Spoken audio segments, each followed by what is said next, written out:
பாலாஜி ரோஜா vlogs. இன்னைக்கு நம்ம ஒரு சூப்பரான குருமா பண்ண போறோம். அது என்னன்னா ஒயிட் சிக்கன் குருமா. இது வந்து தோசை, இட்லி, சப்பாத்தி, பூரி எல்லாத்துக்குமே ஒரு நல்ல ஒரு காம்பினேஷனா இருக்கும். இது எப்படி டீடைலா பண்றதுன்னு இந்த வீடியோல பார்க்கலாம். வீடியோ ஸ்கிப் பண்ணாம பாருங்க. இந்த சேனலை பார்க்க யாராச்சும் புதுசா வந்திருந்தீங்கன்னா சேனலை சப்ஸ்கிரைப் பண்ணுங்க, லைக் பண்ணுங்க, ஷேர் பண்ணுங்க. வாங்க வீடியோக்குள்ள போலாம். ஒயிட் குருமா பண்றதுக்கு ஃபர்ஸ்ட் நம்ம ஒரு பேஸ்ட் அரைச்சுக்கணும். 1 கப் வந்து தேங்காய் எடுத்து வச்சிருக்கேன், அதை ஆட் பண்ணிக்கலாம். பச்சை மிளகாய் மட்டும் தான் இதுல காரம் கிடைக்கும், அதனால வந்து ஒரு 3 பச்சை மிளகாய் ஆட் பண்ணிக்கலாம். இப்படி வந்து 4ல இருந்து 5 ஆட் பண்ணிக்கலாம். சோம்பு வந்து 1 டீஸ்பூன் ஆட் பண்ணிக்கலாம். இப்ப பாருங்க, நான் ஒயிட் குருமாக்கு தேவையான பேஸ்ட் அரைச்சு எடுத்துட்டு வந்துட்டேன். நல்லா பேஸ்டா இருக்கணும். பாருங்க, திப்பி திப்பி எல்லாம் அரைக்க கூடாது. இப்போ ஒயிட் குருமா பண்ண ஸ்டார்ட் பண்ணிடலாம். வாங்க, ஸ்டவ் ஆன் பண்ணிக்கலாம். பாத்திரம் நல்லா சூடாயிடுச்சு. இப்போ நல்லெண்ணெய் ஆட் பண்ணிக்கலாம். அப்புறம் பட்டை, ஏலக்காய், லவங்கம் ஆட் பண்ணிக்கலாம். அப்புறம் நான் வந்து 2 வெங்காயம் நீல வாக்குல கட் பண்ணி வச்சிருக்கேன், அதையும் ஆட் பண்ணிக்கலாம்.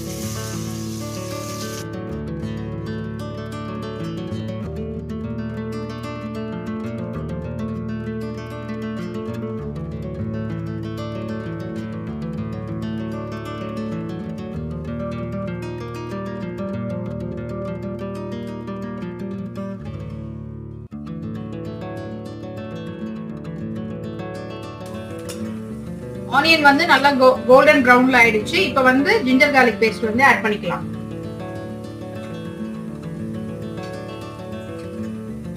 நான் வந்து 1 டேபிள் ஸ்பூன் எடுத்து வச்சிருக்கேன், ஆட் பண்ணிக்கலாம்.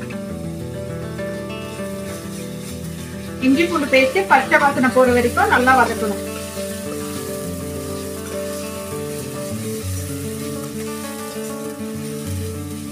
இதுக்கு மசாலான்னு பார்த்தா எதுவுமே நம்ம ஆட் பண்ண மாட்டோம், வெறும் பச்சை மிளகாய் மட்டும் தான். காரத்துக்கு வெறும் பச்சை மிளகாய் மட்டும் தான். 2 தக்காளி நீல வாக்குல கட் பண்ணி வச்சிருக்கேன், அதையும் ஆட் பண்ணிக்கலாம்.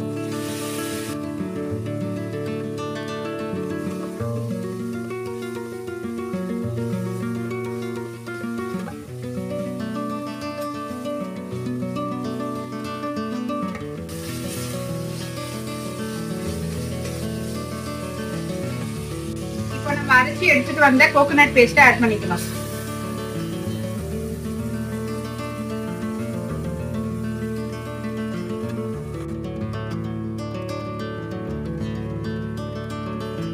அதுல இன்னும் கொஞ்சம் தண்ணியை ஊத்தி இதுல ஆட் பண்ணிக்கலாம்.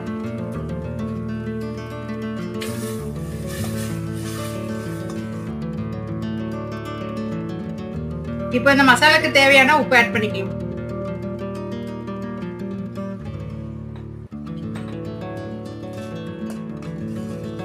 அந்த கோகனட்டோட ரா ஸ்மெல் போற வரைக்கும் வெயிட் பண்ணணும். அப்புறம் தான் சிக்கன் ஆட் பண்ணணும்.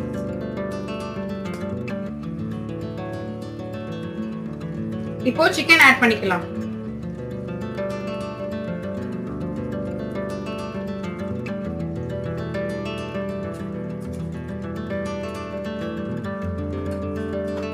நான் வந்து இப்போ 1/2 kg சிக்கன் எடுத்திருந்தேன். உங்களுக்கு எவ்வளவு வேணுமோ இதே மெஷர்மெண்ட்ல நீங்க அதை டபுள் ஆக்கிக்கலாம்.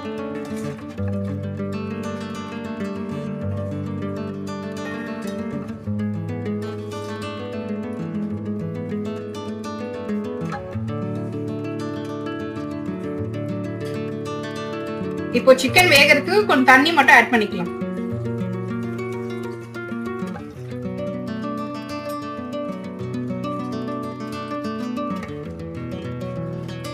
இப்போ வந்து நல்லா குழம்பு கொதிக்குது. நம்ம க்ளோஸ் பண்ணி 2 விசில் விட்டுடலாம். விசில் போட்டுடலாம்.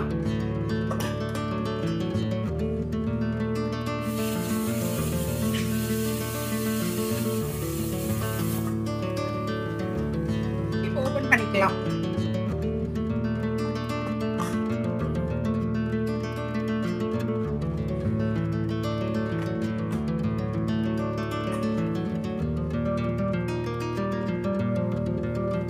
இப்போ ஃபைனலா கொத்தமல்லி இலைய தூவி இறக்கிடலாம்.